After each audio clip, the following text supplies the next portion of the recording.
നമുക്കിപ്പോഴത്തെ കാലാവസ്ഥ അറിയാം, നല്ല ചൂടാണ്. നമ്മളെന്തായാലും എന്ത് തന്നെയായാലും നമുക്ക് ആവശ്യമായിട്ടുള്ള വെള്ളം നമ്മുടെ ശരീരത്തിൽ ഉണ്ടാവേണ്ടതായിട്ടുണ്ട്. നല്ല രീതിയിൽ ചൂട് ഇപ്പം നമ്മൾ ഫേസ് ചെയ്യുന്നുണ്ട്. അപ്പോൾ മാത്രം ഈ ഒരു ടൈമിൽ വെള്ളം ഇല്ലാതിരിക്കുന്ന സാഹചര്യത്തിലാണ് ഈ കിഡ്നി സ്റ്റോൺ പോലുള്ള പ്രശ്നങ്ങൾ, മൂത്രത്തിൽ പഴുപ്പ് പോലുള്ള പ്രശ്നങ്ങളൊക്കെ വരാൻ ചാൻസ് കൂടുതലാണ്. അപ്പോൾ അത്തരം പ്രശ്നം വരാതിരിക്കാൻ വേണ്ടി നിങ്ങൾ പ്രത്യേകം ശ്രമിക്കുക. കാരണം രോഗം വന്നിട്ട് ചികിത്സിക്കുന്നതിനെക്കാട്ടും നല്ലതാണ് രോഗം വരാതെ സൂക്ഷിക്കുക എന്നുള്ളത്. മാത്രമല്ല നോമ്പ് കാലവും സ്റ്റാർട്ടായിട്ടുണ്ട്.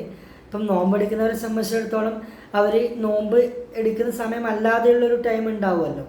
വൈകുന്നേരം നോമ്പ് മുറിച്ചതിന് ശേഷമുള്ള അടുത്ത ദിവസം രാവിലെ നോമ്പ് തുടങ്ങുന്നതിന് മുമ്പുള്ള ആ കാലയളവിനുള്ളിൽ മിനിമം ഒരു 3 മുതൽ 4 ലിറ്റർ വെള്ളമെങ്കിലും കുടിക്കാൻ ശ്രമിക്കുക. കാരണം ആ ഒരു വെള്ളം വ്യക്തമായ ശരീരത്തിൽ ഉണ്ടാവണം. കാരണം ചൂടെന്ന് പറയുമ്പോൾ അത്രയും നമുക്ക് സഹിക്കാൻ പറ്റാത്ത ലെവലിലേക്ക് മാറിക്കൊണ്ടിരിക്കുകയാണ്. അപ്പോൾ എല്ലാവരും ശ്രദ്ധിക്കുക. It's me Sethulal, helmets Wellcare.